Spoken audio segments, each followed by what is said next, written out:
More than 10,000 athletes as well as millions more visitors have been pouring into the city.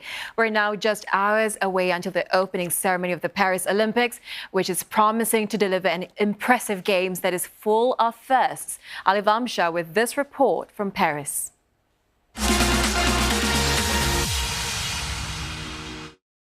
A century after hosting the Olympics, the City of Love is ready to embrace the world once more. And it all comes down to this: Olympic colours lining the streets, a festive mood taking hold in the heart of the city, and happy volunteers all around to drum up excitement. What special meaning the Games bring is different for everyone. It's a very important moment for the French people. I live here and I'm very proud to receive all the world. Everything changed for Olympic. My favorite part is Eiffel Tower and the Olympic logo in Eiffel Tower. It's a different time. You see a lot of excitation from the guys, and I think it will be a special one, the Olympics. With the world's most visited city about to get a lot busier, security is ultimate priority. Around 45,000 French police and security forces will be on the ground when the Games kicks off at 1:30 a.m. Singapore time.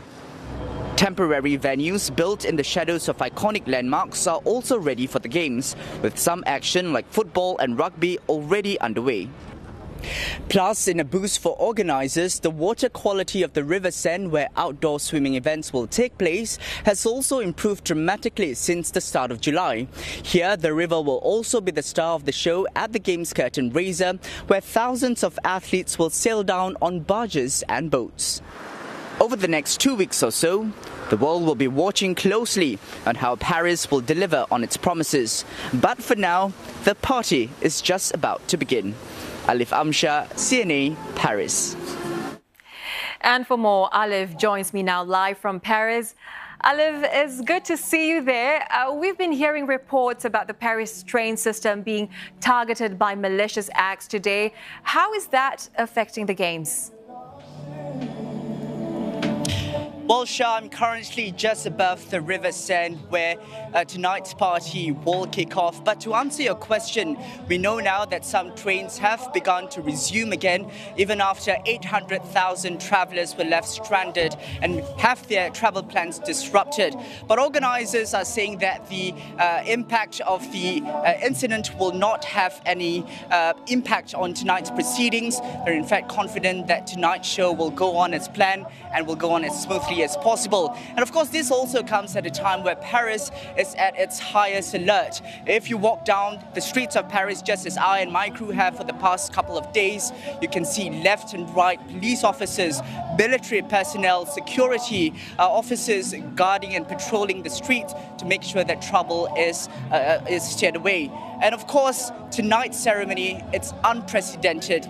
And that means also a lot of security threat could loom. And therefore, security is #1 priority for organisers. There are VIPs, who's who, as well as head of states, including Singapore President Tharman Shanmugaratnam in attendance. So security is ultimate priority, Shah.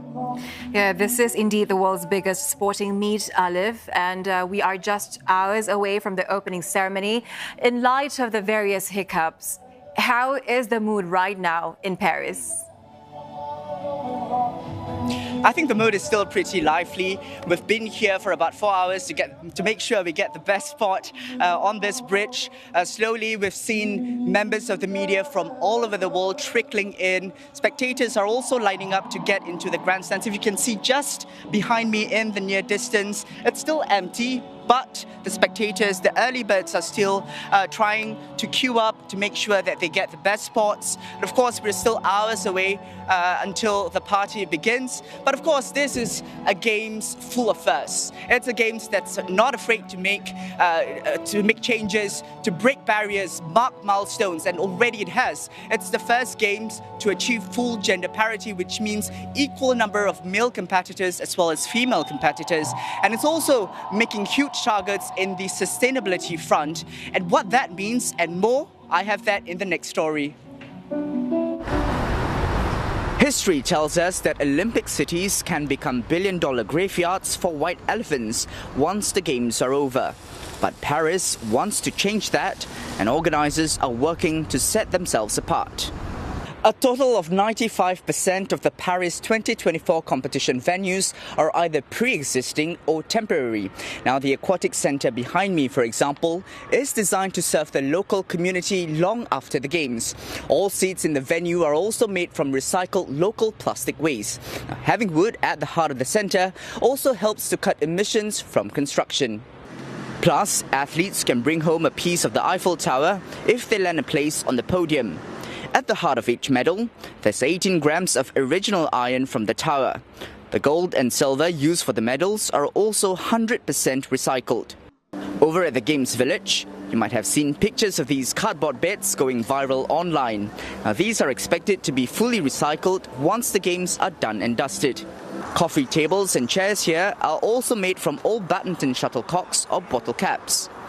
Still, these efforts come against a backdrop of wider climate change challenges. These include heat wave concerns for athletes and spectators, and whether the Seine River is clean enough for swimming. Plus, there are also calls for sponsors to play a bigger part for the environment. Only time will tell if this green legacy that this game seeks to leave behind will set a new gold standard for many Olympics to come. Alif Amsyar, CNA, Paris.